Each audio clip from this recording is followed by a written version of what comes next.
So this is just a curriculum intro for the course here at um,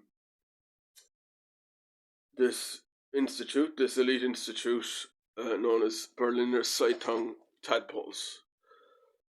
Just a brief description. I was a Berliner Zeitung correspondent for the last 11 years and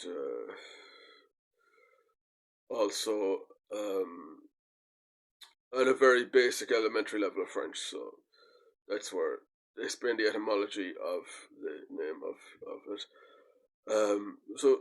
Today, I suppose, like, it's kind of broken records, trying to get on from, D-Day landings, but yeah, but like, world history didn't begin on the 31st of July 1914, so let's get a reality check. So then we had the Never Again Doctrine, also known as Eleanor Roosevelt Doctrine, 1948. And then today's lecture discussion, we're discussing Deutschlandpolitik and trying to uh, ascertain what I mean by difference between realpolitik and Neu-Ostpolitik. So realpolitik was we just buried probably the greatest player ever to play for DFB, Franz Beckenbauer, just a number of months ago, and it was a day of great joy, not sadness, a celebration of his life. But he grew up in a society like Konrad Adenauer, where pensions were very low. There was many orphans, widows, and there was a lot of injustice in Deutschland due to the partition of Deutschland. And Konrad Adenauer was leader of the CDU and by rights Bundeskanzler for a number of years.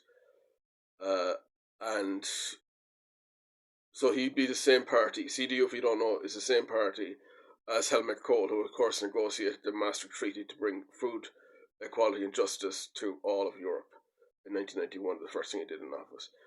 So at that time, Konrad Adenauer pursued a policy of realpolitik. It meant don't give them an inch. That is the Soviets. So the SED, the East Deutschland Politburo, the Stasi party, and in other words, Moscow's representation in Deutschland, GDR, General Democratic Republic. That's the first slide, democratic, of course, because it was autocratic. All the elections were rigged. So, how did realpolitik work? It meant don't have any diplomatic ties with any of their allies of the United Soviet Republic, like North Korea or places like that, and her allies. So any of these puppet states, like that song by Franz Gall, Je suis un puppet de cire, un puppet de sang, that was a parody, 1963, 1965, I believe, of the fact that some people seem to have a leadership and have a choice, and some people are puppets, like Budapest at that time, or Prague, for instance, or Belgrade. So, as you can see, the breakdown then of realpolitiks as kind of shooting themselves in the foot a little bit too much in getting the project done of reunifying Germany began to unroll in the later Adenauer years, and he abandoned it kind of ignominiously in failure. And then Willy Brandt had new, but we understand why he did it because at this time there was the Cuban Missiles Crisis, which was nukes going to just I don't know how many 100 kilometers south of New York Harbor belonged to the Soviet government in Cuba. So this was a very dangerous time before mutually assured destruction in '63, when the missiles, nuclear pile stocks were on both sides of the Atlantic, and there was a very danger of an invasion, not only of West Deutschland but of King George VI called the civilized world. So this was a bit of a problem, right? So that's why Conrad did that, you know. But as things began to thaw out with different things in the late 1960s, and with a thaw in hostilities in East-West, SPD began to come back, and ordinary people in Berlin and in West Deutschland, got fed up with Adenauer and said, it's time to listen to people because they are right. The Joseph Haydn boundaries and Maasbelt are redundant territory seizures, and we need to look at a way to do what Willy Brandt did in the 1970s, which was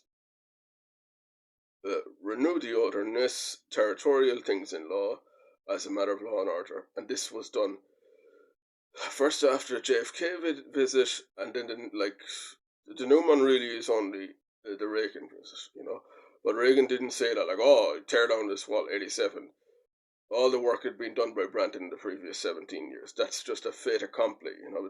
We had agents in East Berlin who told us that they were about to capitulate very soon, next 2 years, next war, that kind of thing.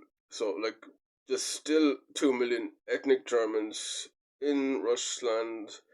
There's no real binary choice. But now, today, just real politics, would that work? There is real politics still today, like 3,000 US troops east of Warsaw in Polish territory. That's real politics. But how far do you take real politics? We never took real politics to Ukraine and put them on the Ukraine border. So, if Ukraine are being blamed for not joining the EU or the North Atlantic treaties, they don't have a choice. Ukraine is like Great Island, where we're living in Berlin or Zeitung Tadpoles, is no man's land. I don't have a choice not to join the Royal Navy, not to join the IRA, otherwise known as Fianna Fáil. I can't join, um, anything in between the SED, which is known as the Linke, or the CDU. I don't have a choice. I'm in no man's land like Ukraine. So I'm in Ukraine now, giving you this, also known as Great Island, disputed territory, which has been ravaged in a territory known as Republic of Ireland by the results of plaintiff Pat Rabbitt's findings at the Beef Tribunal, which started the Gulf War then. So Ireland started a new world war, just 2 years after Konrad Adenauer shut down the other world war. So that's today's report. Join me in the next report for further information on the Beef Tribunal.